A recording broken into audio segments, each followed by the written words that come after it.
Por la actualidad aquí en Encuentros, y ahora abrimos ese espacio dedicado a la entrevista semanal aquí en Televisión del Mediterráneo sobre la actualidad de la Iglesia en la Comunitat Valenciana. Y como saben, hoy domingo es jornada por la vida consagrada contemplativa o jornada pro orantibus.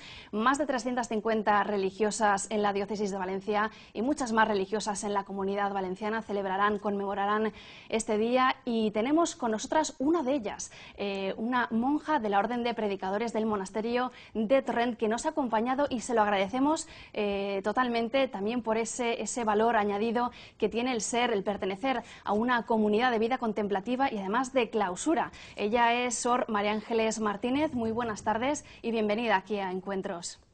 Buenas tardes. Hablamos de una jornada dedicada a rezar por los que rezan por nosotros, así de sencillo, pero también con esa profundidad, ¿no? Y con un lema también muy al hilo de lo que está diciendo el Papa Francisco, de salir a evangelizar, ¿no? A salir a evangelizar esa buena noticia, y ustedes son un claro ejemplo de esta evangelización a través de la oración. Sor María Ángeles, ¿por qué hoy en día, tanto en la Iglesia como en la sociedad, es importante y necesaria esta oración? Bueno, la oración es importante para todo ser humano, o sea, para toda la humanidad, porque la oración, a través de la oración, entras en contacto con tu raíz humana, que es Dios. Yo hablo como contemplativa, primero como cristiana, ¿no? Pero si nos ponemos en el plano general, todo ser humano tiende a la trascendencia, aunque la niegue y aunque la busque en forma, si quieres, materializada. Por lo tanto, la oración es importante porque nos da nuestra verdadera imagen, o sea, la de hijos de Dios, la de obra de Dios. Entonces, entrar en contacto con Dios embellece a la humanidad.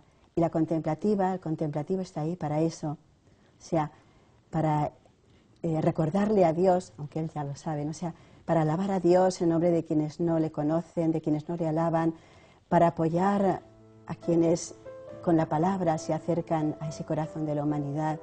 Entonces, yo creo que la razón más importante de la oración es porque le devuelve la dignidad al ser humano, porque le acerca a sus raíces, que es Dios. Y para eso estamos las contemplativas. Precisamente el lema de este año de la jornada es evangelizando orando.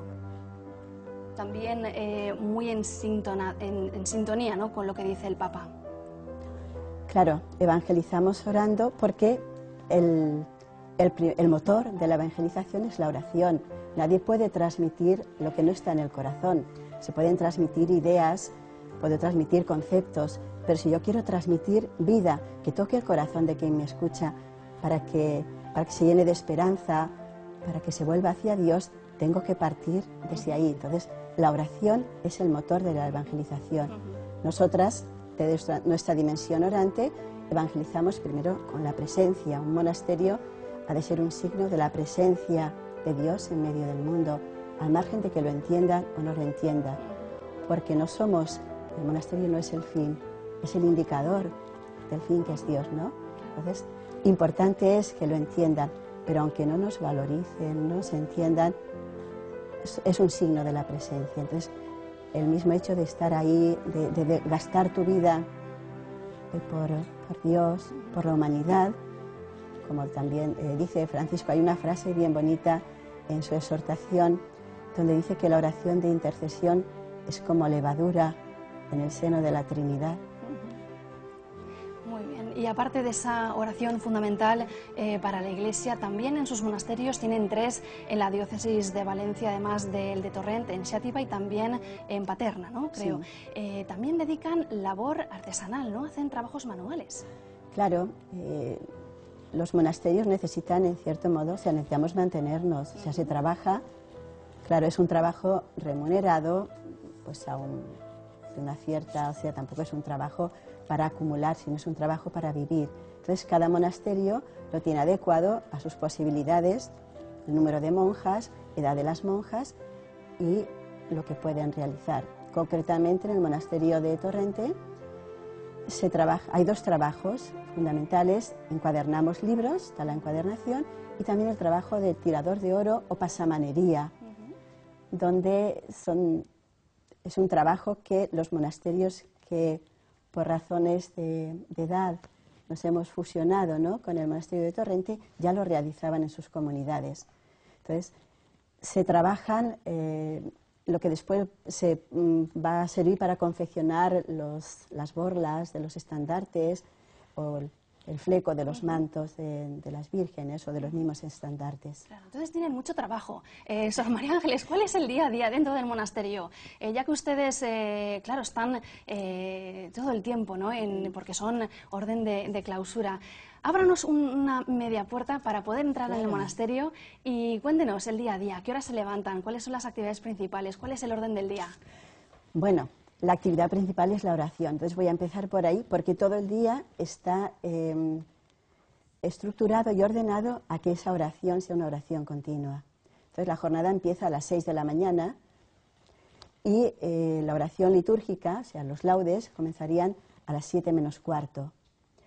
A partir de ahí, bueno, oración personal, Eucaristía, el rezo de tercia, después pasaríamos pues al desayuno y un ratito pues para, qué sé yo, ponerte una bata que decimos, ¿no?, un hábito simplificado para realizar las distintas tareas y pasaríamos a una sala común, decimos sala de labor, donde se realizan esos trabajos.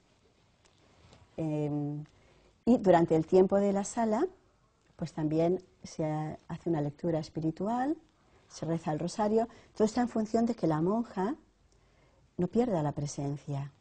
Porque nosotros no es que hacemos oración cuando estamos en el coro. La vida de la contemplativa, del contemplativo, tiene que ser oración.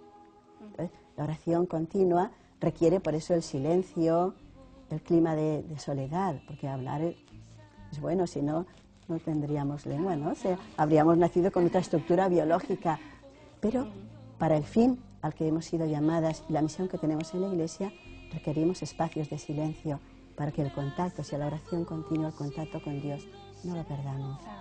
Y cuéntenos, ¿cómo surge, en su caso a lo mejor como testimonio personal nos lo puede explicar, cómo surge esa llamada y es más, cómo surge esa llamada concretamente a su carisma, ¿no?, al carisma de una orden o congregación, en su caso a la orden de predicadores, ustedes son dominicas, ¿cómo surge en concreto esa vocación a ser dominica? Claro, la vocación, como es una llamada, es muy particular, o sea, el joven, la joven o el no menos joven, es llamado a una vocación en la Iglesia, como todo ser humano nace para ser algo, ¿no? Claro, en concreto yo te voy a contar cómo surgió la mía, pero si le preguntásemos a cada una de las monjas que existen, cada una tendría su proceso. Yo descubrí la vocación desde muy pequeña, pero en los primeros años de la adolescencia es cuando entendí que era contemplativa. También te digo que en el corazón de toda contemplativa siempre hay un anhelo misionero. O sea, la primera vocación de toda contemplativa casi siempre ha sido misionera. Por circunstancias de la vida, cuando tenía 14, 15 años, entré en relación con unas jóvenes bastante vacías, o sea, sin casi ningún ideal trascendente, o sea, un ideal, no sé, que llene la vida, porque hay ideales que son transitorios. Por ejemplo, qué sé yo, pues planear el fin de semana para ir a la discoteca es un ideal transitorio, ¿no? Pero un ideal con proyección de vida, que dé un contenido.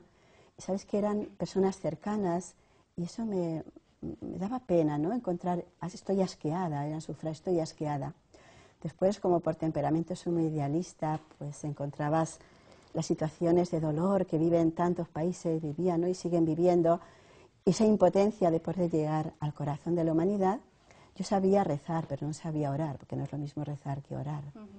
Porque mi madre es muy piadosa, porque me había enseñado desde chiquitita a rezar el rosario. Entonces, recuerdo que un día iba en el autobús de Puzola a Valencia y imágenes que vinieron a mi mente de sufrimiento que había visto en la televisión me produjeron una sensación de impotencia, o sea, ¿cómo? ¿Qué puedo hacer? Entonces, en lo profundo de mi corazón le grité a Dios, pronuncié la palabra Dios y sentí paz. Y entendí el valor de la oración. Entendí que yo no podía llegar al corazón de estas jóvenes, otras montón de jóvenes que existían vacías, no podía llegar al dolor de tantos niños, tantas personas, ¿no?, que sufren por la guerra, tanta pobreza. Pero si yo entregaba mi vida a Dios, Dios podía tocar el corazón de la humanidad. Porque ese es el que necesita sentirse lleno de esperanza, de alegría. Eso fue todo. ¿Cómo llegué a ser dominica? Pues en el grupo de la parroquia, la monitora que un poquito nos organizaba, entró en el monasterio de Corpus Christi de Carcaixent, fuimos a cantarle la Eucaristía cuando ya entró, y como la inquietud estaba, las monjas se enteraron y por ahí me pusieron en contacto con un dominico. Hice 3 años de discernimiento, esperé a ser mayor de edad, porque entonces la mayoría de edad era a los 21 años, no podías entrar antes, aunque quise entrar antes. Y bueno, el carisma lo descubrí después, porque como la vocación es una llamada y la mueve el espíritu, es como decir, bueno, tú parece que has ido a este lugar o no, o sea, han habido unas circunstancias humanas que te han llevado allí. Así de sencillo fue. Muy bien, ¿no? La verdad es que se nota muy feliz. Sí, y también... nunca me he arrepentido, me siento enamorada del Señor, de mi vocación. Ha habido momentos difíciles, pero no, nunca ha habido la menor duda. Sí. O sea, pues, Sor María Ángeles, es un placer haberla tenido aquí en Encuentros y agradecemos de corazón el hecho de que hayan podido salir también en esta ocasión del monasterio. Ya saben que es un monasterio de vida contemplativa, de clausura, y no han querido perderse tampoco esta cita aquí en Encuentros y se lo agradecemos de verdad. Muchísimas gracias y voy a ver que se hayan más ocasiones para que vengan a estar con nosotros. Gracias a vosotros por... Que vaya muy bien la jornada de hoy de la vida consagrada. Más de 350 religiosas en la diócesis de Valencia. Ahí queda dicho. Muchas gracias, María Ángeles. Y vamos a seguir con más temas de actualidad porque nos vamos a trasladar